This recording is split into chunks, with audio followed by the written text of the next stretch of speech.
Isang malakas na palakpak po para sa ating Panginoon. Hallelujah. Sa umaga pong ito ay darako tayo sa mensahe ng ating pong Panginoong Diyos. Nabasa na po yung ating pong teksto sa aklat ng Matthew chapter 5 verses 1 up to 12. At ang paksa ng mensahe ng Panginoon na ating tatalakayin sa umaga pong ito is about the Beatitudes, living in the kingdom. Dito po sa talatang ito, Jesus delivers the Beatitude bilang bahagi ng kanyang sermon sa Mount Olives, na kung saan ay ipinapakita niya yung mga tunay na pinagpala na kung saan ay taliwas sa sinasabi ng mundong ito. Kung titingnan po natin yung salitang Beatitude, means supreme blessedness. Yung pinakadakilang pinagpala. At kapag sinabi nating blessed, ito po ay pinapaboran ka ng Panginoon. Dito po ay itinuturo ni Jesus ng isang mananampalataya na kung saan ay magkaroon ng qualification para siya ay matatawag na pinagpala. At makikita po natin dito na ang Panginoong Hesus ay sinagot niya ang dalawang katanungan. Ang unang katanungan ay, who will be the citizens of the kingdom of heaven? Sino ba yung mga maninirahan sa kaharian ng Diyos? Pangalawang tanong na kanyang sinagot is, what benefits do they receive? Ano ba yung mga benepisyo na matatanggap ng mga taong maninirahan sa kaharian ng Panginoon? So kung titignan po natin yung Beatitude na ito po ay nagpapakita ng mga katangian at isang roadmap, isang mapa na kung saan ay nagpapakita ng buhay na tunay na may kasiyahan, buhay na may tunay na kagalakan. Kaya dito po sa Matthew chapter 5 verses 1 up to 12, makikita po natin dito yung mga tinatawag na blessed o tinatawag na beatitude ng ating pong Panginoong Hesukristo. Bilang isang mananampalataya, kinakailangang malaman natin yung malalim na kahulugan ng mga sinasabi dito ng ating Panginoong Hesus at maunawaan kung papaano nire-represent yung mga katangian o pag-ugali ng mga taong dapat manirahan doon sa kaharian ng ating pong Panginoong Hesus. Ang tanong, what is the character required of the citizens of the kingdom?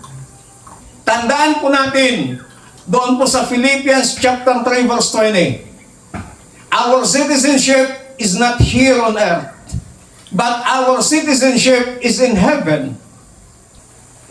Mula po sa ating binasa sa Matthew chapter 5 verses 1 up to 12, there are 8 characteristics of those who will be citizens of the kingdom of heaven. But itong 8 ito, hindi ko po matatalakay lahat ngayong araw na ito. Kasi gusto kong maunawaan po nating maigi. Marahil 1 o 2 lamang ang ating matatapos para mas lalo natin manamnam yung salita ng ating Panginoon. Number 1, characteristics ng mga dapat manirahan sa kaharian ng ating Panginoon. Sa verse 3, ang sabi po dito, blessed are the poor in spirit, for theirs is the kingdom of heaven. Sa magandang balita Biblia, Pinagpala ang mga taong walang inaasahan, kundi ang Diyos, sapagkat kabilang sila sa kaharian ng langit. Yung binanggit po sa NIV or sa English version ng Biblia, poor in spirit. Kapag sinabi nating poor in spirit, hindi ito yung mga mahihirap na tao. But ang sabi po ng magandang balita Biblia, yung mga taong walang inaasahan. Kapag sinabi nating poor in spirit, ito yung mga taong walang inaasahan. Kaya kung ikaw yung taong walang inaasahan, ang sabi ng sermon ni Jesus doon sa Mount Olives, you are blessed. Why? Sapagkat kabilang kayo sa kaharian ng langit. Hindi po masama ang meron kang inaasahan. Pero ang sinasabi ng Biblia, yung mga taong wala nang inaasahan, ito yung mga taong poor in spirit. Ito yung mga taong blessed. Ito yung mga taong kabilang sila sa kaharian ng Panginoon. Katulad po sa amin na mga pastors. The pastors of City of God, wala pong monthly support yan. Ibig sabihin, walang inaasahang financial na suporta. Wala ding inaasahan na financial na suporta mula sa church. Tanging ang Diyos lamang ang inaasahan ng mga pastors ng City of God. Na ikaw, na pastor ng City of God, nagmiministeryo ka na ang Diyos ang inaasahan mo sa suporta mo, sa pangangailangan mo pang araw-araw. Kahit mga members, kung wala kang inaasahan, tanging ang Diyos lamang ang inaasahan mo na makakatulong sa iyo sa lahat ng iyong pangangailangan. Ang sabi ng Panginoong Hesus, you are blessed, and then kabilang ka sa kaharian ng Panginoon. Ano bang ibig sabihin nito? For in the Spirit, ibig sabihin humility before God. Yung mayroon kang pagpapakumbaba sa harapan ng ating Panginoon. Dahil wala kang inasahan, ikaw ay nagpapakumbaba sa harapan ng Panginoon na wala kang naipagmamalaki sa Diyos. Na kahit anuman yung natapos mo, anuman yung narating mo sa buhay, ikaw ay nagpapakumbaba pa rin sa harapan ng Panginoon na lalahanin mo kung hindi dahil sa Diyos, hindi mo narating ang bagay na meron ka. Hindi dahil sa talino mo, hindi dahil sa sipag mo, hindi dahil sa tiyaga mo, bakit narating mo ang bagay na meron ka, kundi dahil sa biyaya ng Panginoon. Kasi kung hindi ka binigyan ng lakas ng Panginoon at ikaw ay nagkasakit, marahil hindi mo narating yung bagay na meron ka ngayon. Kaya dapat tayo po ay ugaliing magpakumbaba lagi sa ating pong Panginoon. Ang sabi po ng Biblia, ang nagmamataas ay siyang ibababa at ang nagpapakumbaba ay siya namang itataas ng ating Panginoon. Hindi po masama na ikaw ay magpakumbaba. Pero ito po ang ninanais at ito po yung itinuturo sa atin ng Panginoon na kung mayroon man tayong dapat pagpakumbabaan, maliban sa tao, lalong-lalo na ang ating Panginoong Diyos. Pangalawa na ibig sabihin nito, recognizing our spiritual poverty and need for Him. Pag sinabi nating poor in spirit, ibig sabihin, kinikilala mo yung poverty ng spiritual life mo at kailangan mo ang Panginoon. At habang nire-recognize mo na kailangan mo yung Espiritu ng Panginoon, sinasabi mo sa Panginoon na ikaw ay nangangailangan ng kalakasang spiritual, then you are blessed at ikaw ay kasama sa kaharian ng ating Panginoon. But how can we cultivate humility and dependence on God in our daily lives? Number one, we must practice gratitude. Isapamuhay natin ang pasasalamat. Acknowledge God's blessing.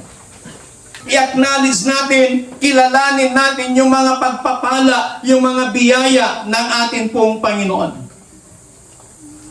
We must regularly express thanks for everything, big and small. Lahat, kilalanin natin na yan ay galing sa Panginoon. Na kapag ikaw ay nabigyan ng maliit na bagay, i-appreciate mo yan. Kilalanin mo. I-recognize mo na yan ay biyaya ng Panginoon. Hindi yung sasabihin mo na, nyamutan, na itilatintad na. Anamutan, intad na, nagpilpil yan. As long as na ikaw ay nabigyan, ano pa man yan, that is God's blessing. Ang sabi ng Biblia, kung matuto tayong magpasalamat sa maliit na bagay, mas lalo doon sa malaking bagay. Kasi kung hindi ka ba marunong magpasalamat sa maliit na bagay na biyaya ng Diyos sa iyo, mas lalong hindi mo ma-acknowledge yung malalaking bagay. The more na in-acknowledge mo, the more na nagpapasalamat ka sa mga biyaya ng Panginoon sa buhay mo, maliit man o malaki, the more na natutuwa sa iyo ang Panginoon, at the more na ikaw ay bibigyan ng biyaya ng ating Panginoon. Palakpakan natin ang Diyos. Appreciate the little things. Pag binigyan ka ng maliit na bagay, oy, salamat na yan, nagsayatan. Salamat Kapsat, salamat Panginoon. Tayong mga tao, pag ikaw ay nagbigay, ina-appreciate ka ng tao na binigyan mo, pinapasalamatan ka ng tao na binigyan mo, ina-appreciate niya yung bagay na bigay mo sa kanya. Sa tingin nyo, hindi ba matutuwa yung taong nagbigay? Matutuwa yan. Sa mga susunod, magbibigay ulit yan. Pero kapag ang naging attitude mo, nakatanggap ka ng binigay ng isang tao sa'yo, hindi mo man lang marunong i-appreciate at sasabihin mo pa na pinagpilian yung mga ibinigay sa'yo, anamutan. Okay mo, tintad na, anamutan. Sa tingin mo, sa susunod, magbibigay pa yung taong yan. Hindi na.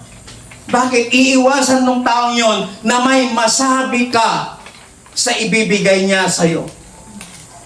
Ganon din sa Panginoon, na kapag hindi natin matutong i-appreciate yung mga bagay na binibigay sa atin ng Panginoon, maliliit man na bagay, sa susunod, hindi ka nabibigyan ng Panginoon. Kasi hindi ka man lang matutong, hindi ka man lang marunong mag-appreciate, magpasalamat sa bigay ng Panginoon. Matuto tayo mga kontento, magpasalamat tayo sa Panginoon. I-appreciate natin yung mga bagay na bigay niya at doon nagpapakita ng ating pagkakontento kaysa nagkahangad ka pa ng mas marami. Yun ang tinitingnan ng Panginoon, yung pusong mapagpasalamat. Pangatlo, thank others. Kailangan matuto nating pasalamatan ang iba. Acknowledge the kindness and help you receive from others, showing humility in your interactions. Matuto tayong magpasalamat sa iba, sa kanilang ibinibigay na tulong, sa kanilang ibinibigay na kabutihan sa buhay mo. Pasalamatan natin sila. At kapag ikaw naman na tao, nagbigay ng tulong sa kapatid mo, nagbigay ng kabutihan sa kapatid mo, huwag na huwag mong gagawin, nahahawakan sa liig ang taong ito. Ang ibig kong sabihin, kapag tinulungan mo ang isang tao, kapag tumulong ka, nagpakita ka ng kabutihan sa isang tao, ginawa mo yon dahil mahal mo ang Panginoon, hindi sa gagawin mo yon para i-control mo yung tao, para pasunurin mo yung tao sa bagay na gusto mo. Iba po yun. Marahil tayo po ay maraming nakagawa ng kabutihan sa atin. Marahil tayo po, nung panahon na tayo ay nangangailangan, may mga nag-offer ng tulong, may mga tumulong sa atin, pasalamatan natin sila. Matuto tayo magpasalamat sa mga taong nagbigay ng kabutihan, matuto tayo magpasalamat sa mga taong minsan ay nakatulong sa atin. Hindi yung pag wala ka nagmakuha sa isang tao, sisiraan mo ang taong yan. Tandaan mo, minsan nakinabang ka din sa buhay ng taong yan, kaya never mo siyang sisiraan kahit na ano pa mang mangyari sa buhay mo. Amen. May nagawang kabutihan sa iyo ang taong yan. Kaya lang hindi mo lang na-appreciate. Hindi mo lang nakita. Dahil ang nakita mo yung kanyang kahinaan. Ang nakita mo yung kanyang pagkakamali. Na kung manghusga ka, parang wala ka ding pagkakamali. Na kung manghusga ka, parang ikaw lang yung pinakamatuwid na tao. Tandaan mo kapatid, lahat tayo may pagkukulang, lahat tayo may pagkakamali. Sa harapan ng ating Panginoon. Kaya matuto tayong magpasalamat sa Diyos. Pasalamatan natin yung mga taong minsan nagbigay, nagpakita ng kabutihan sa atin, na minsan nagbigay ng tulong sa atin, maliit man o malaking bagay. Matuto tayong magpasalamat sa mga taong ginamit ng ating Panginoon. Pangalawa, na makultivate, mapractice natin yung pagpapasalamat o pagpapakumbaba sa Panginoon. Recognize your limitations. Lahat tayo may mga limitasyon sa buhay. Ang mahirap lamang sa mga iba, hindi nila kinikilala na may limitasyon sila, na may kahinaan sila. Ang mga taong ayaw kumilala na sila ay may pagkakamali, ito yung mga taong perfectionist. Ito yung mga taong self-righteous. Ito yung mga taong mapanghusga. Ito yung mga taong naghahanap lamang ng kahinaan, kasiraan ng kanilang kapwa. At kapag nakita nila yung kahinaan, kasiraan ng kanilang kapwa, ayaw naman nilang makipag-usap, kundi ang kanilang gagawin, i-chismis nila sa iba. Sisiraan nila yung taong yan, at hindi lamang yung taong yan ang masisira, pati ang buong kasamahan ng taong yan madadamay sa kanilang paninira. Lahat tayo may kanya-kanyang kahinaan. Be self-aware. Maging aware po tayo, mga kapatid. Unawain natin at tingnan yung ating lakas. Saan ka ba malakas? Saan ka ba mahina? At kilalanin mo yung area ng buhay mo na kailangan mo ng tulong ng Panginoon. Kung dito ka mahina, sabihin mo sa Panginoon, Lord, dito yung kahinaan ko, tulungan mo ako sa bagay na ito.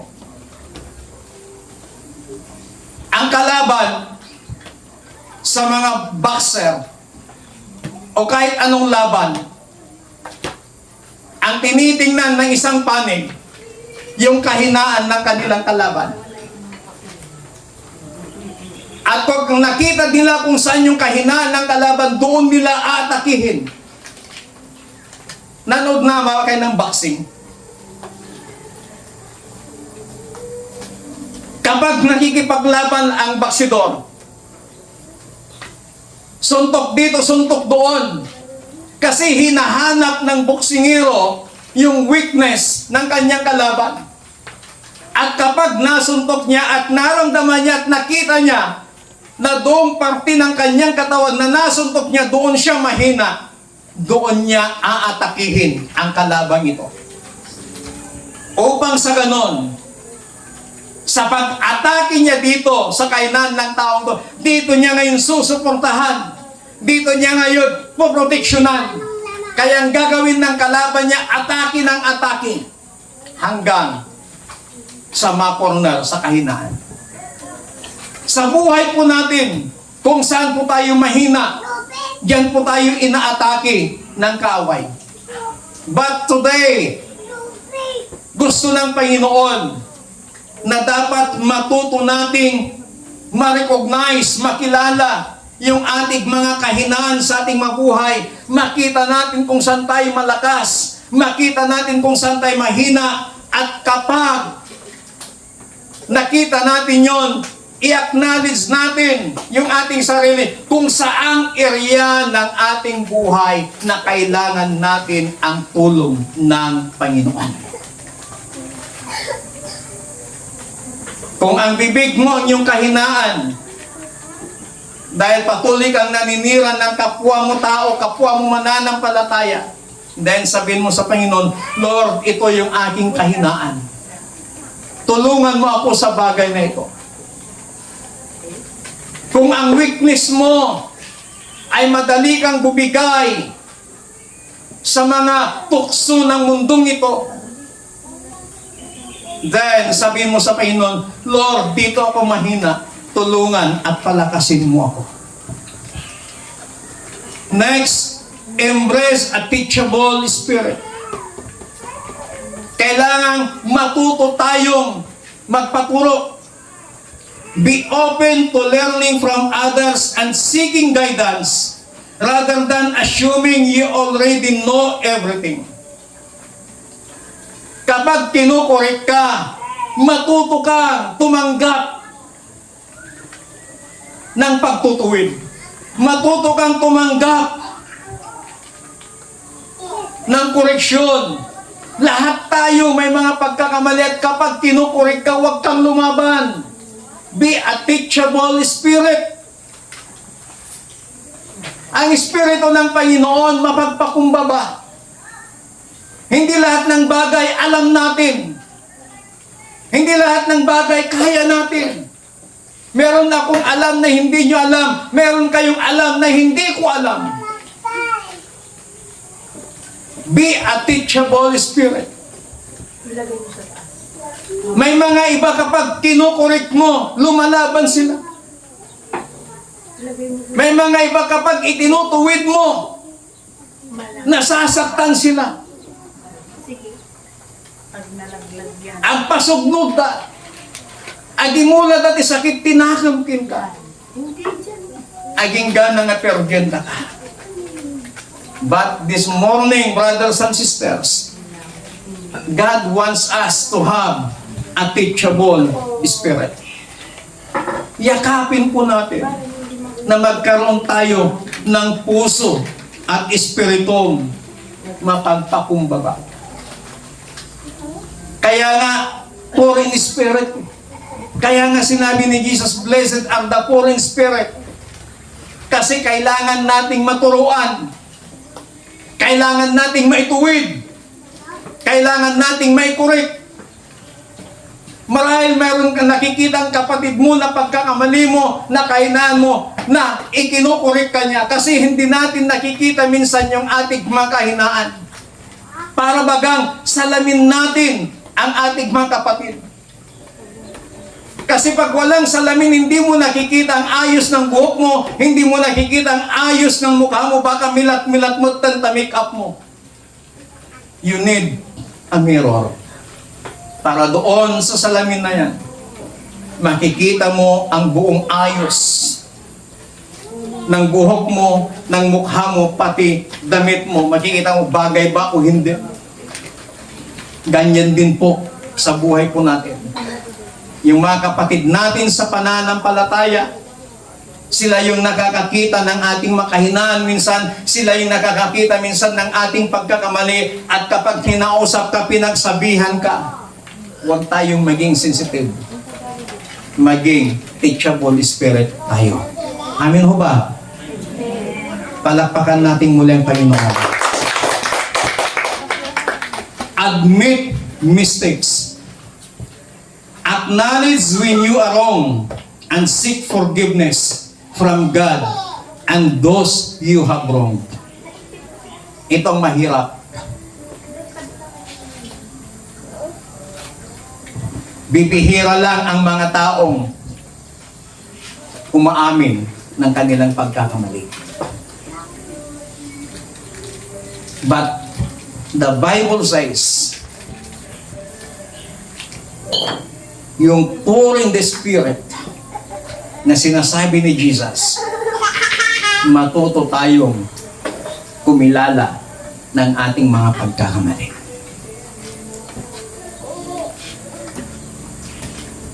At kapag nagkamali ka, then humingi ka ng tawad sa Panginoon.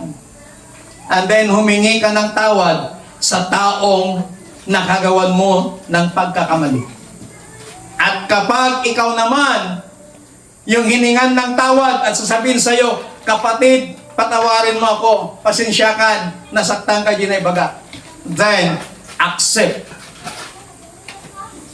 Tanggapin mo yung paghingi ng tawad ng kapatid mo sa Panginoon.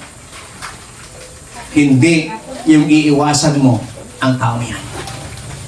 Kung hindi naman, pag hindi mo mahintay yung tao na nakasakit sa damdamin mo, maaari mo siyang lapitan, sabihin, kabsat, nasaktan at gimbaga. Kabsat, nasaktan ako sa biro mo. Kapag nalaman ng taong yon na hindi man niya intensyon na ikaw ay saktan, pero kapag sinabi mo, nasaktan ka sa sinabi niya, nasaktan ka sa biro niya, then ang taong yun magiging aware at that time, sasabihin niya, pasensyakan, kabsat. Wala akong intensyon na saktan ka, angaw ko lang dahil ang gaputan na saktan ka, sorry na. Then, stop the issue. Dahil nasabi mo na yung nais mong sabihin sa kanya, narinig mo na yung gusto mong marinig sa taong nakapanakit sa'yo. Doon pa lang, stop the issue. Pero yung nasaktan ka, hindi alam ng taong nasaktan ka dahil biro lang yun. Nabanggit mo sa ibang tao, ginatungan pa ng isa, pinalaki yung issue. Yung apoy, agibiggang, at dati ng paypay, nagbalin nga apoy, pinaypayan dad, nagbalin nga puor. But the Lord Jesus teach us, matuto tayong umamin ng ating mga pagkukulang, pagkakamali sa ating Panginoon. Pangatlo, how to cultivate humility in God. Embrace God's will. Yakapin natin yung kalooban ng Panginoon. We must trust in God's plan. Magtiwala tayo sa plano ng Panginoon. We must submit to His authority. And we must accept whatever life brings. Ano man ang ating maranasan sa buhay, remember that God is in control and trust that He will work all things for good. Minsan kahinaan mo kapag nagagalit ka, madali kang magalit, madaling uminit ang ulo mo. At dahil nagalit ka na, mainit ang ulo mo kung ano-ano na yung mga nabitawan mong salita. Kung yun yung weakness mo, this morning, kapatid, yan yung area ng buhay mo na kailangan mo ang tulong ng Panginoon. Tayo nga pong lahat ay tumayo.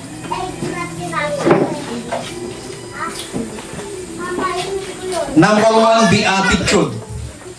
na sinabi ni Jesus, "Blessed are the poor in spirit, for theirs is the kingdom of heaven."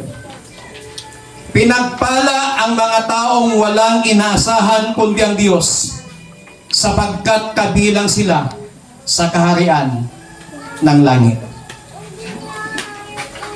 Sa umaga pong ito, mga kapatid sa Panginoon, kung wala kang inaasahan maliban ng Diyos, ang sabi ni Jesus, you are blessed.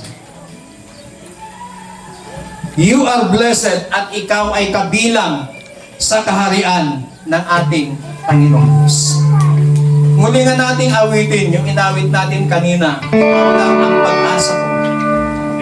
Hallelujah.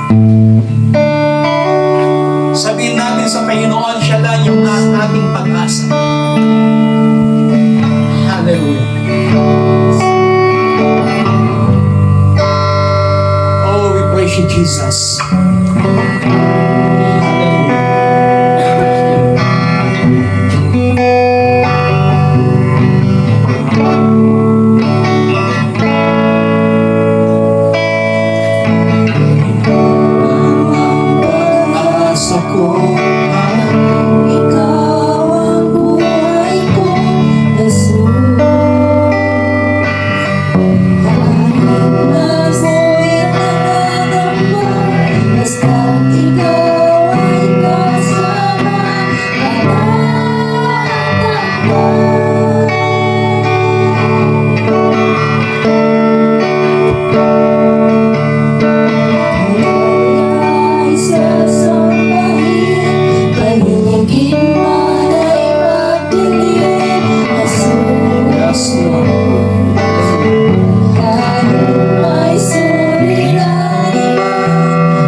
If there are some areas in your lives na kailangan mo ang tulong ng Panginoon,